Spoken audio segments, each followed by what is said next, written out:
Ini 30 ya? 30 lah. Ini 30. Tapi belum di bawah.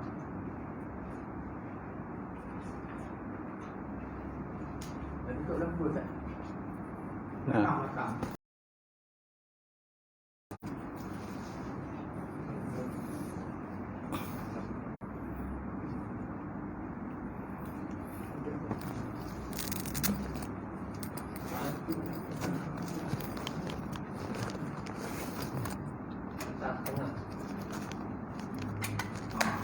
Dah down dah.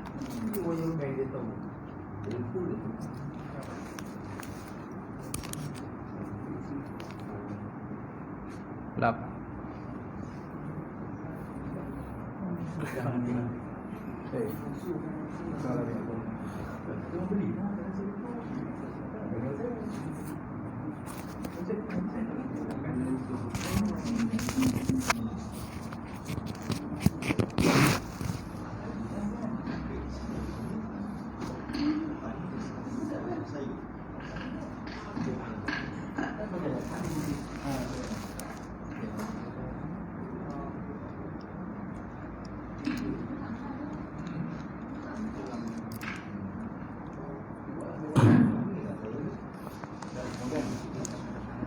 Baik.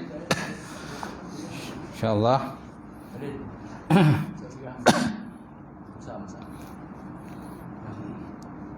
kita buka majlis pada malam ini dengan sama-sama membaca Alkitab ila hadratin Nabi Muhammadin Mustafa Rasulullah sallallahu alaihi wasallam wa alihi kiram ashabu ridwan insyaallah. Al-Fatihah.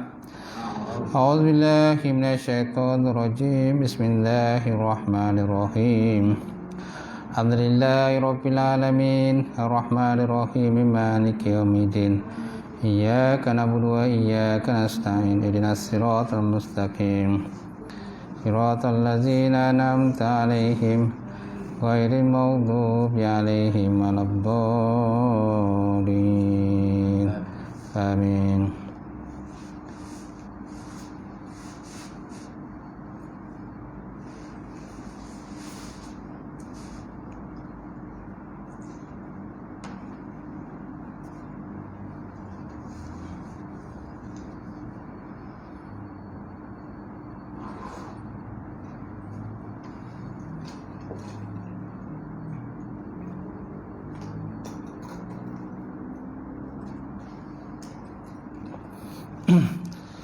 Assalamualaikum warahmatullahi wabarakatuh. Alhamdulillahi wahdah sadaqa wa'dah wa nasara 'abdah wa 'azza jundahu wa hazamal ahzaba wahdah. Asyhadu an la ilaha illallah wahdahu la syarikalah wa asyhadu anna Muhammadan 'abduhu wa rasuluh. Allahumma shalli wa sallim ala sayyidina wa nabiyina wa habibina syafiina wa zuhrina wa maulana Muhammad Imamul Muttaqin wa qaidul mujahidin wa ala ahlihi wa sahbihi ajma'in. Amma ba'd, fa inna asdaqal hadis kitabullah wa khairan hadi Muhammad sallallahu alaihi wasallam wa syarril umuri muhdatsatuha wa kullu muhdatsatin bid'ah wa kullu bid'atin dhalalah wa kullu dhalalatin finnar. Qala Allah Subhanahu wa ta'ala fi kitabil karim ba'da auzubillahi minasyaitonir rajim. Bismillahirrahmanirrahim. Yarfa'illahu allazina amanu minkum wallazina utul ilma darajat. Maksudnya Allah Subhanahu wa taala mengangkat orang-orang yang beriman dan berilmu di kalangan kamu akan beberapa derajat. Waqala Nabi sallallahu alaihi wasallam la yu'minu ahadukum hatta akuna ahabba ilaihi min walidihi wa waladihi wan nasi ajma'in. Maksudnya tidak sempurna iman salah seorang pada kamu sehingga aku lebih kasihnya kepada ayahnya, melebihi kasihnya kepada anaknya, melebihi kasihnya kepada manusia semuanya.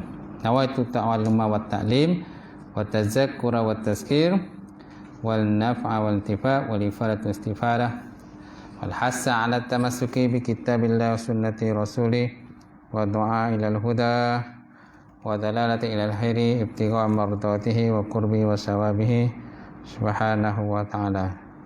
InsyaAllah.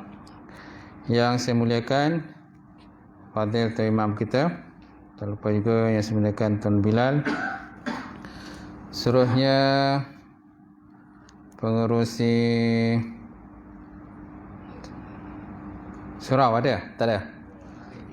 Cuti Jawatan Kuasa Surau, Sidang Jemaah Muslimin Muslimat Mukminin Allah Ta'ala. Alhamdulillah, kita panjatkan puji dan syukur kepada Allah Subhanahu Wa Ta'ala kerana dengan limpah kurnia serta rahmat daripada Allah terdapat bersama sekali lagi pada malam ini untuk kita menyambung pengajian kita kitab Hakikat Hidup Beriman. Muka surat apa Tuan? 135 dalil. 135. 36. Dalil Ustaz. Oh, dalil lah. Baik.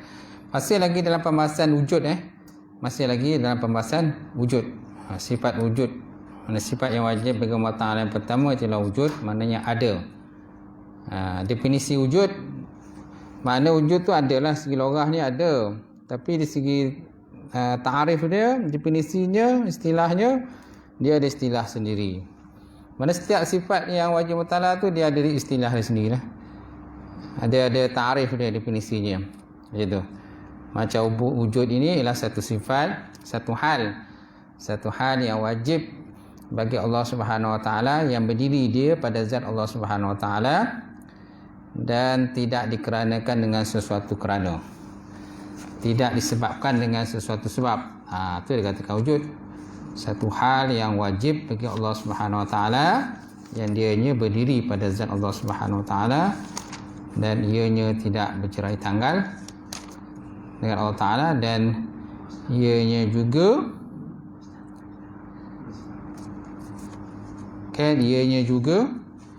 tidak dikeranakan dengan sesuatu kerana, tidak disebabkan dengan sesuatu sebab. Itu dikatakan sebagai wujud. Definisinya lah. Definisi itu ada dalam kitab-kitab lain. Kadang kitab ni ada yang tak ada, ada yang ada.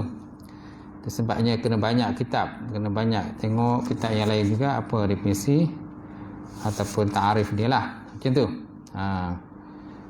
Baik, kalau sini disebut, tak sebut, tak ada. Sifat wajib tak ada.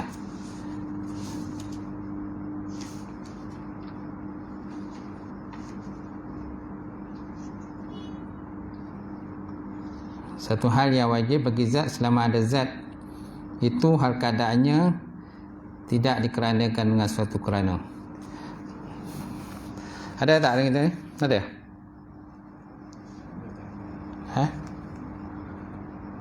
Ada tu muka surat 133 tu. Tapi tak lengkap lah. Kan? Yang syarah tu, muka surat 133 atas tu, kan dia kata wujud artinya adanya itu tanpa sebab dan musabab, tidak seperti perkara yang baru, yang wujud dikeranakan oleh suatu kerana. Yang wujud dengan satu kerana, itu kalau yang selain pada wujud lah. Selain pada wujud, ni alam. Alam dia wujud disebabkan oleh kerana ada Allah Ta'ala yang mewujudkan dia. Kerana ada yang mencipta dia, ada yang menjadikan dia, maka adalah alam ini. Okey? Macam Allah Subhanahu Wa Ta'ala, dia jadi dengan sendirinya. Mana wujud itu tidak dikeranakan dengan sesuatu kerana, tidak disebabkan oleh sesuatu sebab. Macam tu. Dalam kitab Aqidatul Jin dia disebut. Banyaklah kitab-kitab lain. Kitab Jawharatul Tauhid, kitab Aqidatul Najim, kitab Kifayatul Awam, kitab apa tu? Dasuki. Kira Dasuki, karangan Imam Dasuki lah. Lepas tu kitab Qaulul Syadid, syarah kepada Jawharatul Tauhid. Kemudian kitab Hasyiah Hasawi, syarah kepada Jawharatul Tauhid. Kitab Tuhfatul Murid, syarah kepada Jawharatul Tauhid. Okey, kitab Mubarahin, kitab Risalatul Tauhid, kitab Risalatul Tauhid. Okey. Kitab Fatih Faridah, kitab Fatih Faridah, Faraidul Faraid pun cuma kitab yang menghuraikan berkenaan dengan sifat 20. Jadi kitab sifat 20 ni banyak. Bukan kata 1-2, banyak. Dan kitab-kitab Arab pun banyak juga bahas berkenaan sifat 20 ini. Baik. Jadi wujud alam ini menjadi dalil wujud Allah. Andainya dikatakan alam ini ada, dengan sendirinya nescaya mustahil. Kerana umpama dua timbangan yang tidak mempunyai beban, tiba-tiba terberat salah satu daripadanya dengan tiada beban pemberat, nescaya mustahil lah. Nescaya mustahil, itulah ibaratnya analoginya lah. Nak menyatakan dua timbangan kiri dan kanan lah, A dan B kan. Setiap timbangan ni, kalau tak ada benda yang memberatkannya, dia tak akan berat. Mesti ada benda yang memberatkan. Letaklah batu ke, letaklah tepung ke dan sebagainya, maka dia akan berat salah satulah. Kalau seandainya tak balance lah kan tu, jumlahnya tak balance ataupun berat tak sama. Yang ini 50 kg, yang ini 100 kg. Kalau ikut pada logik akal kita, mana lebih berat? 100 lebih berat daripada 50. Sekarang ni kosong, tak ada benda letak sini, kosong je kat timbangan tadi kan. So mustahil lah akan berat salah satu, kecuali Tuhan sendiri yang duduk atas timbang tu. Kecuali Tuhan duduk bertenggek atas timbang salah satu lah, maka akan sudah tentu akan berat salah satu. Itulah analogi paling mudah lah sebut sini. Dia kata andainya dikatakan alam ini ada sendirinya, nescaya mustahil, kerana umpama dua timbangan yang tidak mempunyai beban tiba-tiba terberat salah satu daripadanya dengan tiada beban pemberat, nescaya perkara itu mustahil lah. Itulah ibaratnya mustahil itu nak ceritakan. Maka mustahil alam ini terjadi dengan sendirinya tanpa ada yang menjadikannya. Mustahil alam ini ada terjadi dengan sendirinya, mesti ada yang mencipta dan menjadikan alam. Umpama yang paling mudah ialah orang Arab Badui kan. Orang Arab Badui, dia pergi berjalan di atas pasir, di padang pasir, maka dia jumpa tai unta. Dia jumpa tai unta. Bila dia jumpa tai unta, sudah tentu dia terfikir dalam kepala otak dia, sudah tentu ada unta. Cuma unta tak nampak ke situ lah, unta dah tak mana pergi dah. Jadi tai unta itu menunjukkan adanya unta. Ataupun kita pergi satu tempat, kita terjumpa jejak kaki orang lah, kawasan berlumpur kan. Tapi kita tak nampak orang tak nampak, tapi kesan tapak kaki ada. Kesan tapak kaki menunjukkan kepada adanya orang. Kesan tapak kaki menunjukkan adanya orang. Jadi begitu juga ibaratnya dengan alam ini. Alam ini maknanya mustahil alam ini terjadi dengan sendirinya, dengan begitu cantik susunannya, dengan cakrawalannya, dengan orang kata planet-planetnya, bulan, bintang, kejadian siang malam dan sebagainya kan. Jadi mustahil lah alam begitu hebat, begitu canggih dan sebagainya, mustahil tidak ada yang menjadikannya. Sudah tentu ada yang mencipta dan menjadikan alam ini. Mustahil alam terjadi dengan sendiri tanpa ada pencipta. Mesti ada yang menciptanya alam, mencipta alam itulah. Baik. Jadi maka ini menjadi dalil atas kewujudan Tuhan. Yang dikatakan alam ini ialah antaranya ialah jirim arad. Yang dikatakan alam ini ialah jirim. Cuma jirim pun ada dua. Ada jisim yang ada jisim. Ada jisim dan ada fardul fard. Jisim mula jirim, lepas tu jisim. Jirim bagi dua. Pertama jirim, satu fardul fard. Jirim ini adalah satu boleh menerima bahagi. Fardul fard satu benda yang tak boleh menerima bahagi. Itu dia kata, tapi dia tetap jirim, cuma tak boleh menerima bahagi saja. Contohnya titik yang sangat halus lah. Titik yang sangat halus yang tak boleh kita nak bahagi lagi lah. Sangat halus. Dan kalau nak tengok pun mungkin terpaksa pakai teropong lah. Tapi dia tetap sebagai jisim. Jisim, kemudian ada jisim yang latif, ada jisim yang kasif. Ada jisim yang kasar dan ada jisim yang lembut yang tak boleh dilihat dengan mata kasar, tetapi dia tetap ada, dia tetap wujud. Tetap ada kan? Macam tu. Contohnya dalam ruang lah, dalam ruang surau ni tuan-tuan tak nampak apa-apa lah, kosong lah. Atas kepala kita kosong kan? Yang atas kepala kita kosong, yang ada kipas lah macam tu. Tapi sebenarnya dalam ruang yang kosong tu ada benda, ada jisim yang halus yang tak boleh dilihat dengan mata kasar, tapi dia tetap ada, dia memenuhi ruang. Dia tetap ada dan memenuhi ruang itu, ruang yang kosong itu. Cuma dia halus, sangat halus yang tak boleh dilihat dengan mata kasar. Kalau kita pakai teropong, barulah kita nampaklah bendanya, adanya berterbangan. Ada benda tu berterbangan lah. Macam tu. Baik, kemudian jirim itu hukumnya baharu kerana melazimi perkara yang lain, itulah arat. Okey. Jirim itu adalah satu benda baru kerana melazimi perkara yang lain, itulah arat. Apa dia katakan arat? Arat ialah suatu benda yang tak boleh sunyi daripada 4 persoalan. Satu benda yang tak boleh sunyi daripada 4 persoalan. Pertama, aina, di mana? Aina di mana? Yang kedua, kaifa, bagaimana? Okey, yang ketiga, mata, bila? Meter, bal. Yang keempat iaitulah kaifa, kam. Mana kam ni berapa? Jadi arat ni satu benda yang tak terlepas daripada 4 pertanyaan tadi. Tapi Allah Ta'ala dia akan terlepas dari 4 pertanyaan tadi. Pertama, aina di mana? Macam kita ni, di mana kita duduk? Aina, di mana kita duduk sekarang ni? Duduk dalam surau. Betul tak? Lepas tu mata, bila pukul berapa kita duduk? Kan, jam berapa kita duduk, saat berapa? Kaifa, bagaimana kita duduk? Kan, mata, aina di mana? Mata bila? Lepas tu kaifa, bagaimana? Dan yang keempat iaitulah kam. Berapa orang kita duduk? Berapa orang? Ada kawan lain tak? Atau kita seorang? Mana ini antara 4 pertanyaan lah yang tidak terlepas kepada makhluk atau penjirim. Dia tak terlepas pada. Tapi Allah Ta'ala dia tidak ada. Mana dia terlepas daripada 4 persoalan tadi.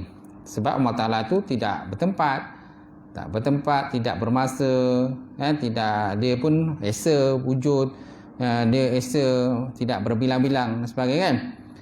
Bagaimana Allah Ta'ala tu duduk bersemayam dan sebagainya, itu wallahu alam, tak tahu lah macam mana dia bersemayam. Ar-Rahmanu 'ala istawa, Quran kan. Allah Ta'ala bersemayam di atas arasy. So kaifa, bagaimana Allah Ta'ala bersemayam? Jadi tak perlu ada tanyalah, tak perlu kita nak kaifa tanya macam mana dia bersemayam. Kerana kesemayam itu Allah Ta'ala saja yang tahu macam mana dia bersemayam. Cuma ulama terbagi pada 2 dalam mentafsirkan ayat-ayat macam tu, ayat mutasyabihat nama dia. Pertama ulama salaf, yang kedua ulama khalaf. Ulama salaf bila jumpa ayat mutasyabihat, mereka menyerahkan maknanya pada Allah. Tafwid istilahnya, menyerahkan mana Allah Ta'ala. Terpulanglah pada Allah Ta'ala, dia nak letak makna apa sebenarnya kepada persemayam itu. Yang kedua, ulama khalaf, ulama yang kemudian mereka mentakwilkan dengan makna yang layak kepada Allah Ta'ala, iaitulah istaula. Istaula makna memerintah. Jadi Allah Ta'ala memerintah. Ar-Rahmanu 'ala istawa, Allah Ta'ala memerintah di atas istawa dia. Ar-Rahmanu 'ala istawa. Jadi Allah Ta'ala bersemayam lah macam tu. Jadi semayam itu maksudnya memerintah lah, menguasai alam ini macam tu. Baik. Maka dalil baharu jirim itu kerana ia melazimi perkara yang lain, itu arat. Ini dinamakan sebagai muqaddimah yang pertama. Ini namanya muqaddimah pertama ni istilah terdapat dalam ilmu mantik. Ilmu mantik mana ilmu logik. dia ada mukadimah sughra, mukadimah kubra. Mukadimah pertama, mukadimah kedua. Mana mukadimah kedua nanti bawah nanti.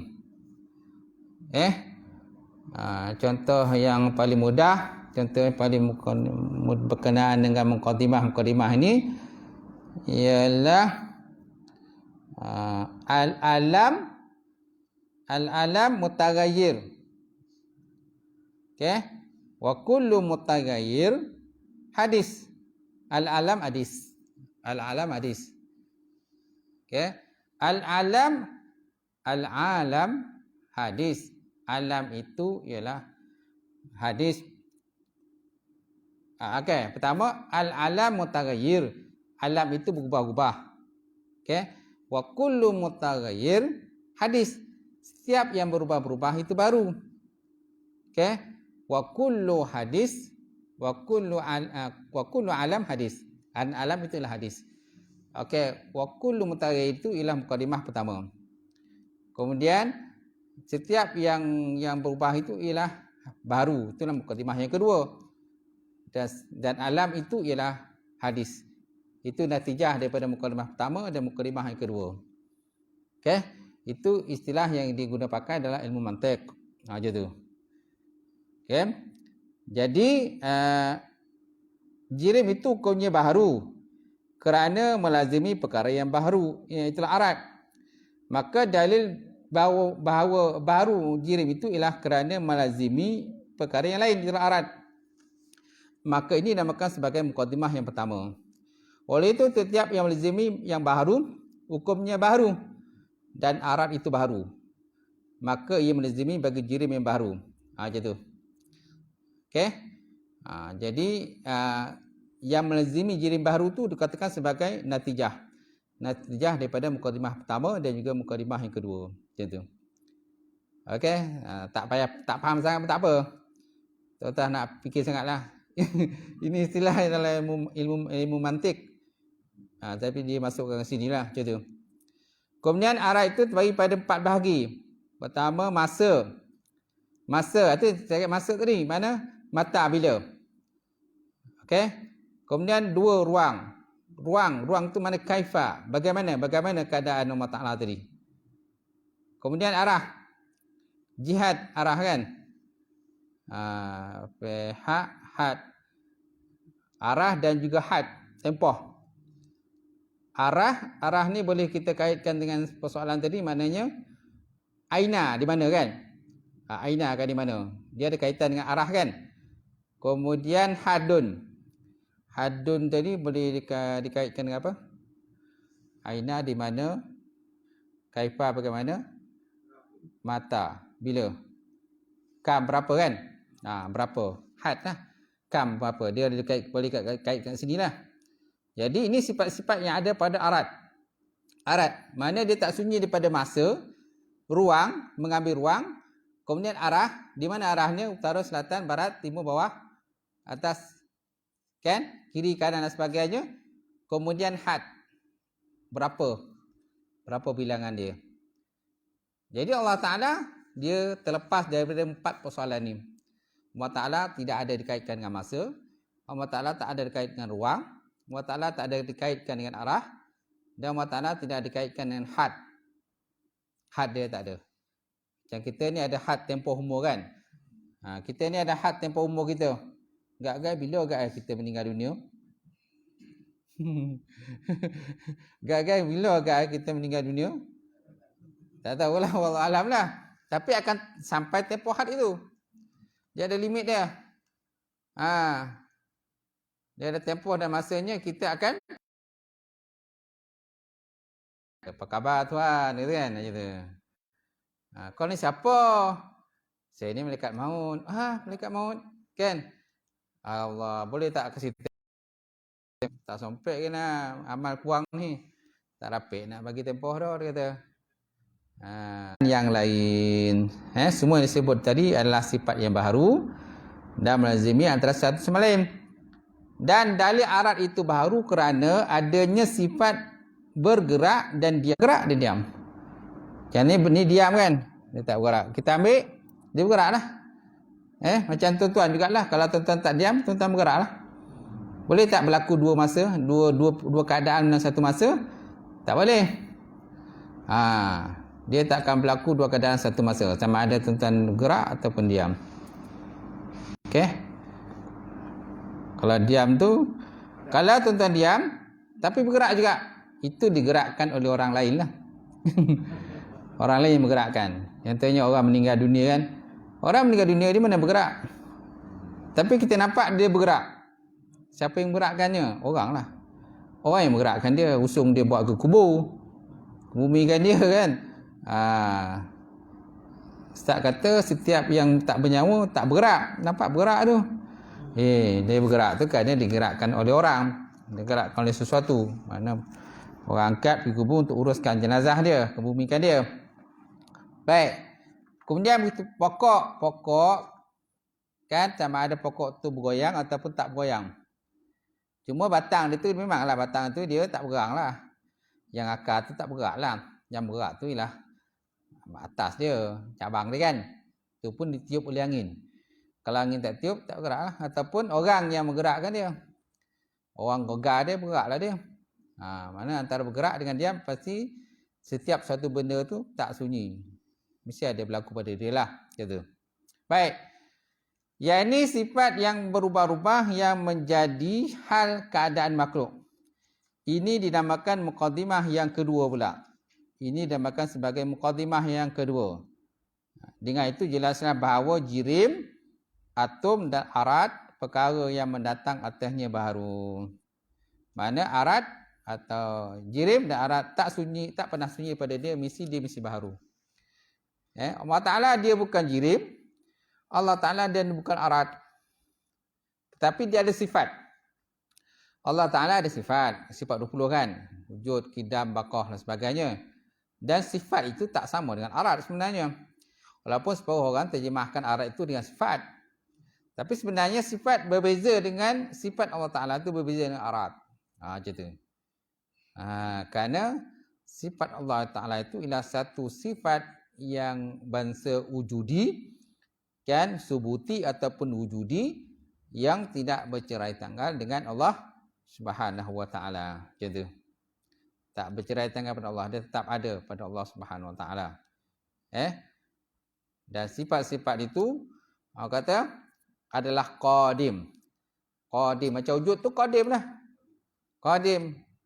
Contohnya kudrah, Allah Ta'ala berkuasa. Kudrah berkuasa, qadim. Allah Ta'ala. Kudrah makna berkuasa. Allah Ta'ala ada sifat kuasa. Makna sifat kuasa Allah Ta'ala tu qadim. Kita pun ada juga kuasa. Manusia pun ada kuasa juga. Tapi kita hanya meminjam kuasa daripada Allah Ta'ala. Itu sebab dia sebut dalam kitab lain, dia kata, sebut dalam kitab lain maknanya sifat kudrah kita ini tidak taksir. Sedangkan sifat kudrah yang ada pada Allah Ta'ala ialah taksir. Taksir memberi bekas. Memberi bekas. Zahirat kita nampak kita yang memotong. Tetapi kita bukan kita yang potong. Siapa yang potong? Allah. Zahirat kita yang memukul. Nampak kita yang pukul, kita yang potong, kita yang semua kita lah zahirat dia begitu. Hakikat sebenarnya bukan kita yang potong, iaitu Allah Subhanahu wa Ta'ala. Kenapa? Kerana sifat yang ada pada kudrah, sifat kudrah yang ada pada kita kan tidak taksir, dia kata. Tidak taksir makna tidak memberi bekas. So mana yang memberi bekas itu? Itulah sifat kudrah yang ada kepada Allah Ta'ala, itulah sifat yang memberi bekas. Gitu. Nanti kita akan jumpalah berkenaan pembahasan dengan kudrah. Pembahasan dengan tentang sifat kudrah yang wajib dengan Allah Ta'ala, mana berkuasa. Nanti kita akan lihat kemudian lah. Gitu. Alright. Baik, seterusnya. Maka tiap-tiap yang baharu itu tak mungkin jadi dengan sendiri tanpa ada pencipta. Maka ini dinamakan sebagai natijah. Apa jumpa natijah dia? Tadi muqaddimah sugra, kemudian muqaddimah kubra. Muqaddimah pertama kemudian campur dengan muqaddimah yang kedua. Maka jadilah natijah dia. Ini istilah-istilah yang terdapat dalam ilmu mantik. Kita akan jumpa qadiyah mujabah, qadiyah salibah dan sebagainya. Itu ada istilah dalam tu. Kalau tuan-tuan mengaji kitab mantik, contohnya kitab Idahul Mubham. Saya dulu mengaji kitab mantik, Idahul Mubham nama dia. Kemudian kitab Isaruji pun saya ngaji jugalah di pondok di pesantren dulu. Mengajilah, dia membahas berkenaan dengan ilmu mantik, ilmu logikal lah, kan? Macam kuli, kuliah, juzuk, juz'i, juziah. Setiap tiga tu ada perbezaan dia. Kul lain, kuli lain, kuliah lain. Juzuk, juzuk, juziah, juz'i, juzuk dengan juziah, kan? Tiga-tiga ni berbeza-beza. Masing-masing ada perbezaan dia. Itu pembahasan dalam kitab ilmu mantik lah. Nak tengok nak lebih jelas, nak kena buka ilmu mantik pula. Macam tu. Memang ilmu mantik ni ilmu yang susah nak kita nak faham.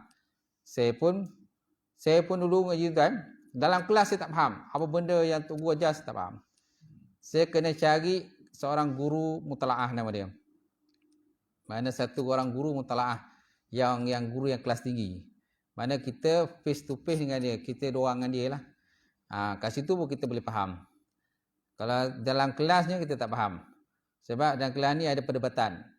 Kadang orang ni berdebat tu dengan dia berbalah apa benda tak berdebat dalam kelas tu, kita pun tak faham apa benda yang dia cakap pun tak tahu. Jadi kita kena balik daripada kelas tu, kita kena ada cari guru mutalaah, kan? Ngadap dia, bawa kitab tu, kita berdepan dengan dia lah, kita dorang dengan dia, barulah kita faham lah apa benda yang dicakap dalam kelas tu. Biasanya yang pelajar-pelajar yang kelas tinggi lah, kita kena ada satu guru mutalaah nama dia. Kau tak faham ya tu, sebab yang diajar tu susah, terutamanya memantik, mubayan, mubalarah dan sebagainya, ma'ani kan, ilmu yang susah-susah lah, ilmu majas dan sebagainya susah. Ilmu dia kena banyak main akal. Kalau akal kita tak kuat, memang tak faham lah situ. Susah. Baik. Seterusnya yang demikian, nyatalah dalil wujud Allah Ta'ala itu tersusun di atas 3 dalil. Okey, yang demikian, nyatalah dalil wujud Allah Ta'ala itu tersusun di antara 3 dalil. Pertama, dalil menetapkan baharunya alam ini. Okey. Yang kedua, dalil menetapkan baharunya jirim. Yang ketiga, dalil menetapkan barunya arat. Pertama, dalil menetapkan barunya alam ini. Kedua, dalil menetapkan baharunya jirim. Dan yang ketiga, dalil menetapkan barunya arat.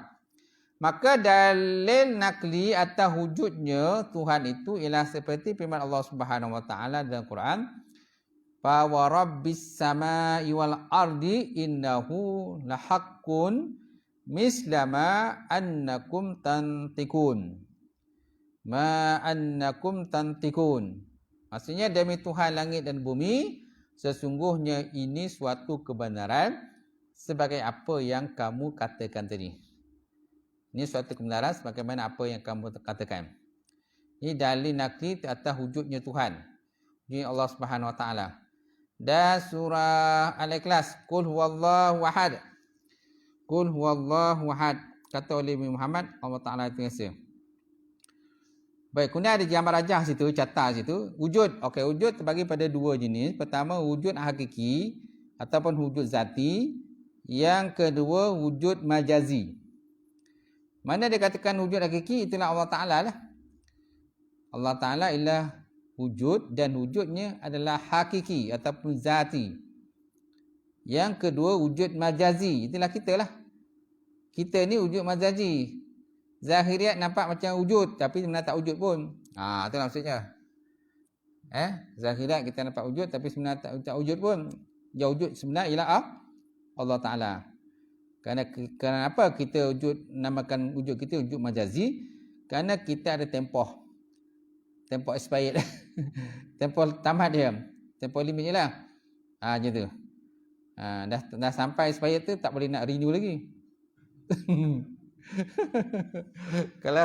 Kalau kereta motor tuan-tuan dah tamat tempoh tu, boleh renew lagi lah. Kita tak dapat nak renew kita. Dah habis tempoh, bila innalillah wa inna dah kita masuk ke alam ruh pula, alam barzah pula. Kalau nak renew pun dari alam barzah lah renew. Macam tu. Okey. Lepas tu akhirat masuk renew akhirat pula. Lesen baru kan. Macam tu. Macam tu lah. Baik, kemudian jirim dan arad. Jirim, kemudian arad. Jirim dia terbagi pada dua, jirim murakab, jirim mufrad. Jirim yang bersusun-susun, murakab bersusun. Mufrad tunggal. Seperti jauhar. Jauhar ada berapa tu? Dia ada jauhar far. Jauhar far maknanya zarah yang tak boleh dibagi. Jauhar tu zarah lah, satu zarah. Benda sangat kecil yang tak boleh nak bagi lagi dah. Last lah tu, tak boleh bagi dah. Nah, ini biasanya satu titik yang sangat halus lah. Yang sangat halus kan susah sangat nak nampak. Aja tu. Dan tak boleh nak pecah-pecah lagi dah. Macam tu. Yang kedua, jauhar murakab. Zarah yang bersusun-susun. Bersusun-susun kan? Barulah dia jadi. Okey? Macam kita ni, kita punya anggota badan ni kan bersusun-susun kan? Dia bersusun-susun sebenarnya anggota badan kita ni. Kan? Kita ada sel, ada molekul sel lah, macam-macam lah kan? Macam tu. Kita ada darah tu, darah ni ada darah merah lah, darah putih lah. Okay, kalau sel kita ada antibody kan? Kemudian kalau antibody tu habis, kalah antibody tu, maka akan diserang oleh kuman lah. Supaya antibody kita kena kuat. Kalau tidak kan, kuman habis lah. Macam tu. Kuman lah serang antibody kita. Tu vaksin tu salah satu daripada alternatif lah tu. Tu pun tak tentu juga kan. Vaksin ni pun tak tentu juga. Sebab yang dah dos 2 pun ada juga yang kena juga COVID-19 tu. Walaupun dah 2 dos. Kan? Tapi alternatif kita lah, usaha lah kan. Macam tu. Tapi kalau nak kena tu kena jugalah. Kan? Tak macam mana? Walaupun dah dua dos dah kan. Macam tu. Kemudian jauhar mujarrad. Jauhar mujarrad ialah zarah yang berasingan. Dia tak bersusun tapi berasing-asingan antara satu sama lain. Itu dikatakan jauhar mujarrad. Macam tu. So mana jauhar ada 3, jauhar far, jauhar murakab dan juga jauhar mujarrad. Baik, kemudian sifat jirim dan arad. Sifat jirim dan arad. Okey, jirim seperti atom. Arad perkara yang mendatang. Aradi, asal arad ni aradi lah perkara yang datang kemudian. Perkara yang lazim bagi jirim ialah sifatnya mestilah baharu, hadis baharu. Kemudian mestilah dia murakab, bersusun-susun, kemudian mengambil ruang. Dan dia mengambil ruang, kadar lapang dia. Kemudian menerima pembaharuan. Dia menerima pembaharuan. Itu sifat jirim. Pertama, dia mesti baharu. Mana makhluk yang dijadi Allah Ta'ala mesti kan baru kan. Allah Ta'ala dikodim, sedia. Kemudian mestilah bersusun-susun. Lepas tu mengambil kadar lapang dia, mengambil kadar ruang dia. Kemudian menerima pembaharuan. Akan ada perubahan pada diri dia lah. Itu sifat yang ada pada jirim. Kemudian arad, perkara yang mendatang. Perkara yang lazim bagi arad ialah tiada berdiri dengan sendirinya. Aradnya tak berdiri dengan sendirinya, tapi dia duduk, kalau dia menumpang pada orang lain. Dia menumpang pada orang lain. Contohnya biru kan. Biru ni menumpang pada tutup ni lah. Asalnya tutup ni bukan biru. Asalnya tutup bukan biru. Tapi digaulkan. Dia punya bahan-bahan tu kan. Bahan-bahan plastik tu digaulkan. Diletak dengan pewarna dan sebagainya. Bila campur pewarna maka dia jadi biru. Asalnya dia bukan biru. Asalnya kemungkinan warna dia putih. Campuran ni warna putih. Lepas tu dicampurkan dengan pewarna. Kan dipanaskan, dicampur dengan pewarna. Kemudian dimasukkan dalam air acuan dia. Kemudian jadilah warna dia biru. Kan? Macam tu. Nampak nah? Jadi warna biru itu menumpang dia pada dia. Warna biru itu menumpang pada warna putih yang ada pada tudung itu, pada tutup air ini, macam tu. Faham? Kemudian wajib berdiri dengan yang lain. Wajib berdiri dengan lain, mana ada tempat dia menumpang.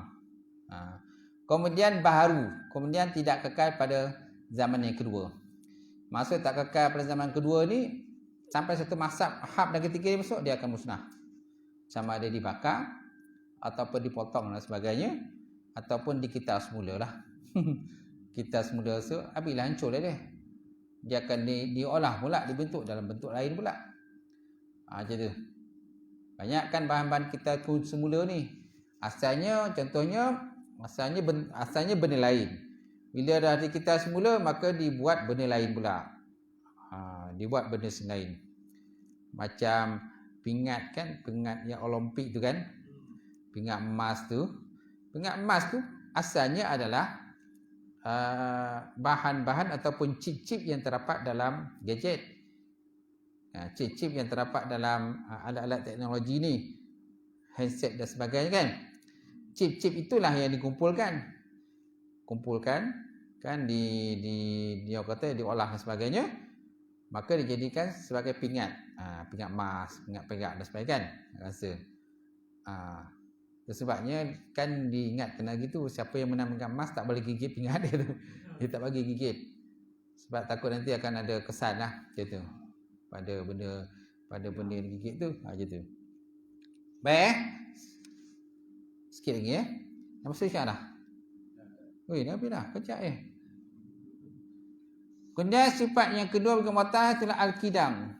Al-Qidam, masuk sikit je Qidam ini diambil daripada kitab Risalatul Tauhid. Tahu tak? Kitab Risalatul Tauhid. Dia kitab Jawi.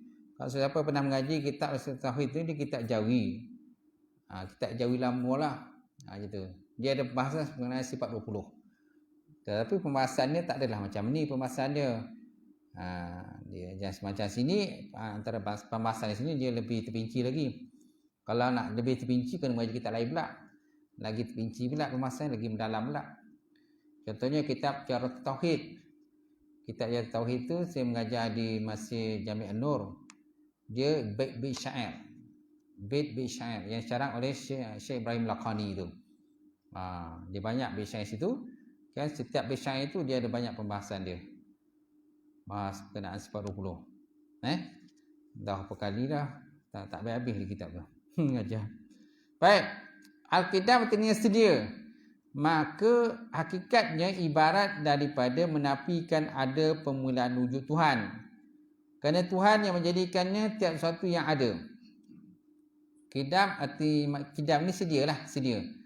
Maka hakikatnya ibaratun daripada satu ibarat daripada menafikan ada permulaan kepada wujud Tuhan. Kerana Tuhan yang menjadikan tiap sesuatu itu ada.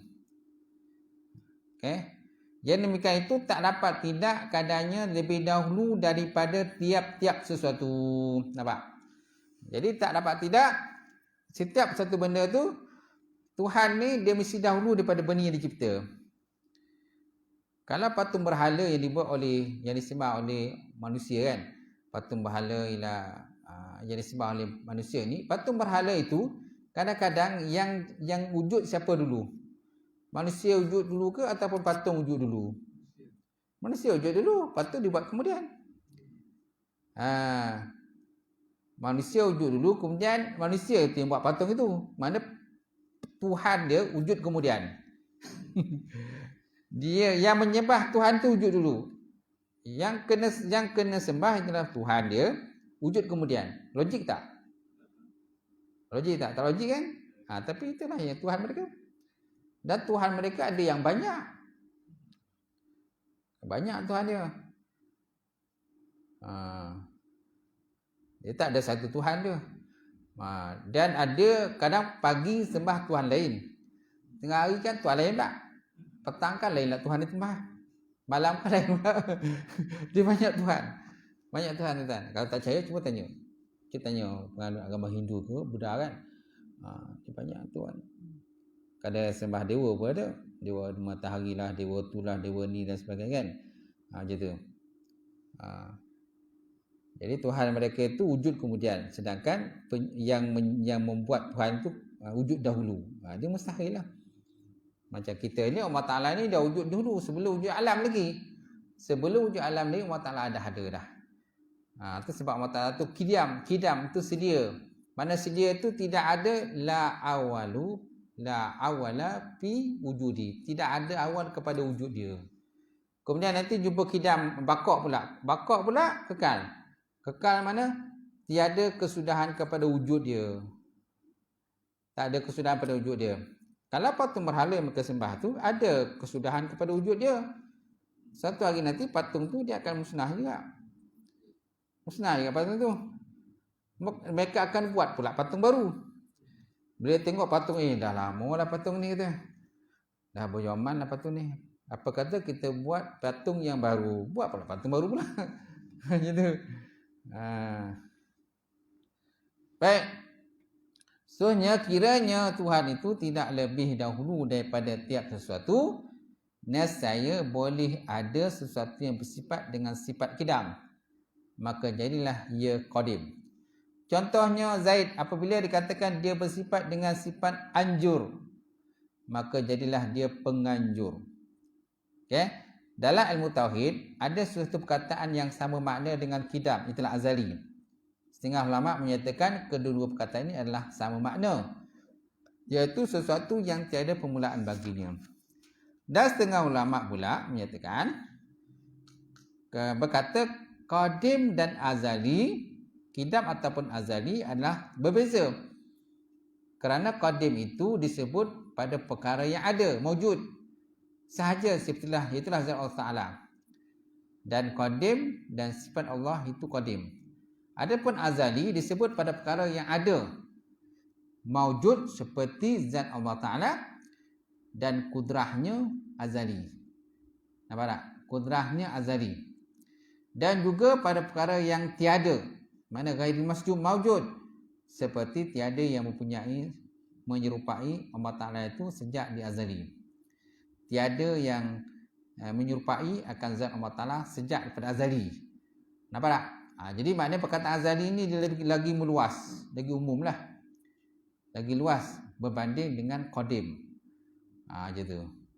Bila qadim ni dia hanya kepada benda yang maujud, itulah zat Allah Subhanahu Wa Ta'ala saja. Sedangkan azali terbagi pada dua, sama ada pada maujud ataupun ghairu maujud.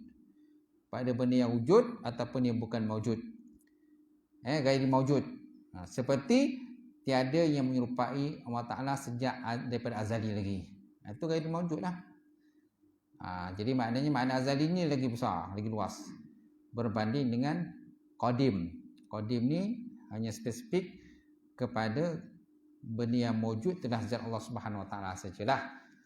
Sedangkan azali kepada yang maujud dan ghairi maujud, benda yang ada dan bukan tiada, bukan ada, bukan ada, itulah mana tiada yang menyerupai zat Allah Ta'ala sejak daripada azali aja tu. Maka qadim itu khusus, khas, dan azali itu am, umum. Tiap-tiap qadim itu azali, tetapi tiap-tiap azali dia tak semestinya adalah qadim. Dia tu. Tak semestinya qadim. Faham qadim. Bukan qadim yang apa tu masuk suku tu. Tu qadim juga masuk suku kan. Masuk suku tu dia sebabkan dia biasa masuk suku ni biasa untuk dapatkan harta pusaka lah. Orang tu contoh dia tak ada anak perempuan. Dia tak ada anak perempuan, tapi kan biasa dapat pusaka ni kan anak perempuan dari suku Islam, daripada yang adat ni, hukum adat ni kan. Mana perempuan tu dia akan dapat tanah, dapat rumah kan, rumah pusaka kan dia akan dapat lah. Macam tu. Jadi nak dapatkan benda tu, maka kalau tak ada anak perempuan kena ambil anak perempuan lain, orang lain, anak adik dan sebagainya. Jadi dikodimkan lah macam tu. Dikodim lah. Jadi dia anak angkat lah. Jadi anak angkat tapi dia dapat layak mendapat pusaka tu, tanah adat tu, rumah adat ataupun tanah adat dia dapat lah. Tapi dengan syarat dia kodimkan tu, dia campurkan darah tu. Macam tu. Dikodimkan. Nak dengar kan perkataan kodim tu? Ni 9 je. Negeri lain ada tak kodim? Negeri lain tak ada. Dia ni 9 je. Itu dia special ni 9 ni. Special ni 9 ni dia ada kodim mana tu. Istilah kita ni masuk suku lah, masuk suku. Ada macam tu. Tu bagi orang yang tak ada anak perempuan lah, macam tu.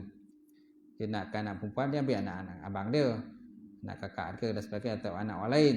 Tapi dia kena kodim kan lah macam tu. Campur darah dia adalah cara-cara dia. Saya pun tak faham sangat lah cara tu. Adalah. Okey. Dia adalah tu apa tu, Tok Jonang apa semua. Tok adat itu adalah. Dia lah yang uruskan benda tu. Jadilah adalah qadim nisbah pada bahasa itu bagi pada 4 bahagian. Pertama qadim zati, kedua qadim sifati, ketiga qadim idafi, dan yang keempat qadim zamani.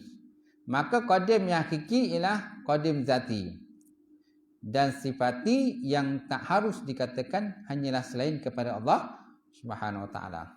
Ialah kepada Allah Taala saja. Nanti kita akan tengoklah lagi. Dia ada nanti qadim zati di muka surat sebelah tu nanti. 140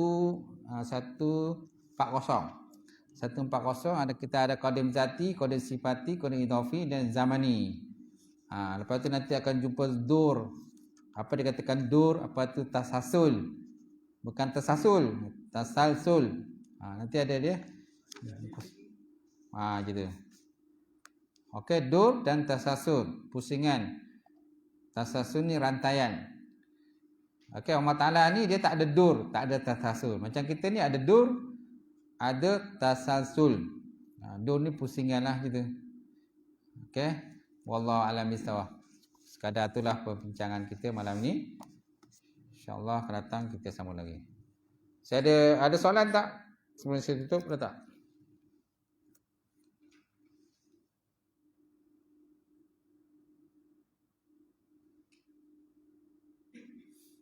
Tak ada kitab ke?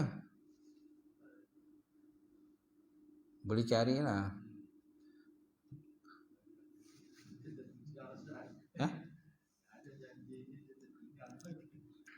Dalam Shopee ada Shopee. Shopee tak? Tak ada. Tak ada Shopee. Kalau tak ada kena cari kira-kira kitab lah. Sinaran ada? Ada. Boleh tengoklah.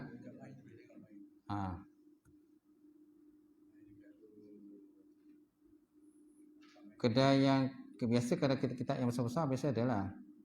Macam tu.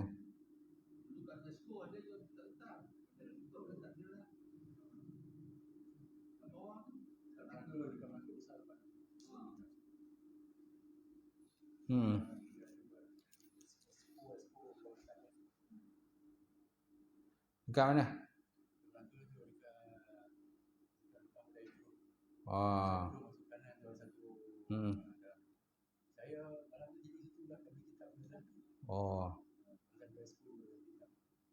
Kau tahu pergi dekat Google, type je kitab hakikat.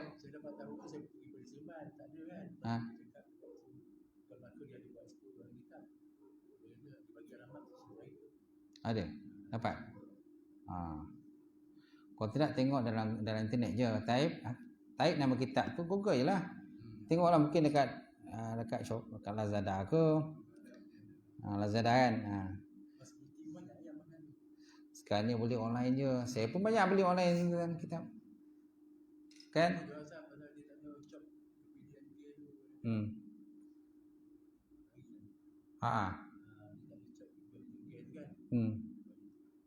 Yalah. Kadang tak semua pun. Saya banyak beli kitab Arab kadang kat Shopee je. Janji ada duit dalam kawan je.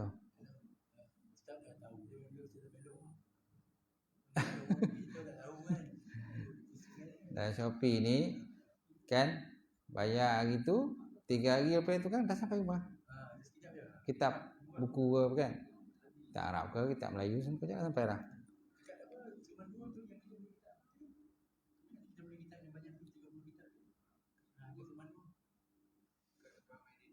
Kemudian tu ada lagi, buka lagi. Boleh tengok situ lah. Situ banyak lagi kitab.